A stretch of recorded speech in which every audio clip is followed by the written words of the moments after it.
We have our first of two ranked matchups here for week 2, and we're going to find out who is going to take home the mayonnaise in the Dukes Mayo Classic between the Tennessee Volunteers and the NC State Wolfpack. Hello, everybody. You're listening to the College Sports Superfan. We've got number 14 Tennessee going on the road to take on number 24 NC State.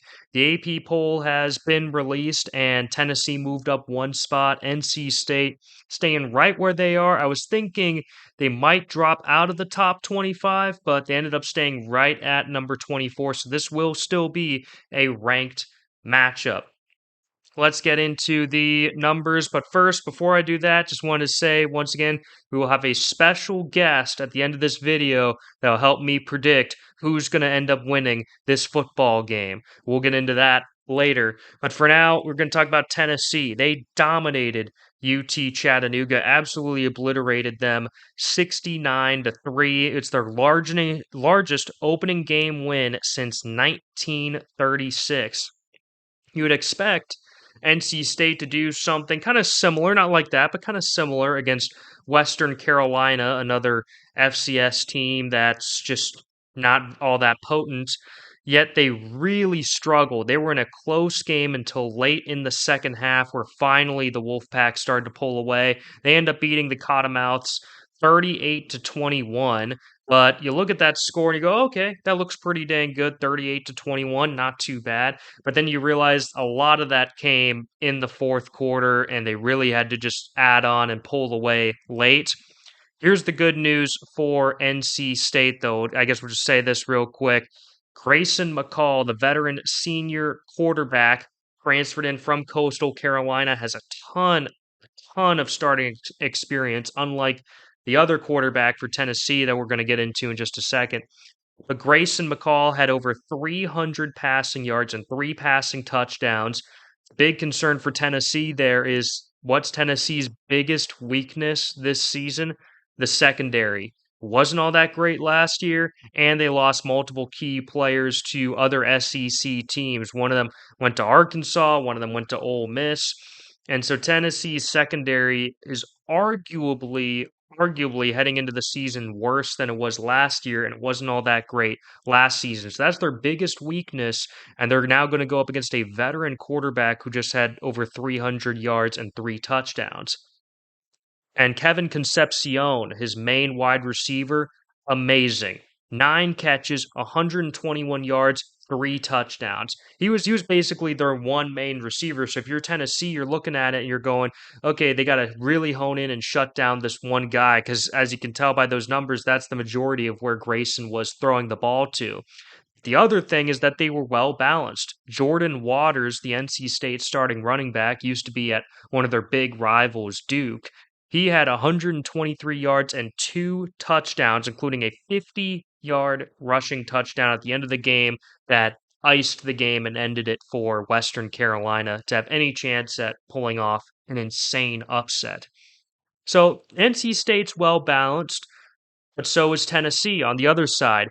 Nico Yamalieva had 314 passing yards and 3 passing touchdowns in the first half. That is a school record for passing yards in a half. And you think about all the amazing quarterbacks Tennessee's had in the past, including Peyton Manning, and the fact that he never had that much, that really shows you the insane potential that Nico has, and the zip on his passes. So fast, it spins so quickly, he can fit it into the tightest of windows. If you give him just any space at all, he's going to make the throw, and he's going to just absolutely burn you.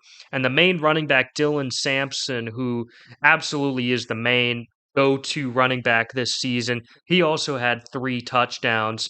And then Dennis Thornton was the main receiver out on the edge there, just tall, fast, and he can make some big-time catches. But even if Thornton's covered up, they've got other great receivers like Brew McCoy, Squirrel White. So this team is going to be really well loaded at the receiver group. They've got a great starting running back, really good offensive line, and an amazing young quarterback. But the question is, will his inexperience hurt him when it comes to playing a team like NC State? Here's what I think is going to happen. Who's going to take home the mayonnaise? Who's going to get the Duke's Mayo? Well, I think Tennessee's got this one. Based on what I saw from how NC State played, I was not very impressed. And people are going to say, well, Nico doesn't have a whole lot of experience. But I also saw how Nico played in the Citrus Bowl last year against one of the best defenses of last season, Iowa, and how he was able to have a great game there. So it's not like he's played nobody that's good. He played an elite defense from last year and still looked really good. Now he's had all this practice from fall. I think he's going to do great against NC State. I have the Vols winning this game by 10 and taking home the mayonnaise. And now we'll get into my special guest picker. I think you guys are going to love this, and we'll see who her prediction is for this game. But thank you guys so much for listening to the College Sports Superfan. It's the special guest picker, Miss Buntley. All right, we have our two teams here, Tennessee and NC State. Which one is Buntley going to pick? We're going to find out right now. Oh my gosh, she picks Tennessee to win. Buntley has picked Tennessee to beat NC State in the Duke's Mayo Classic. Oh my gosh.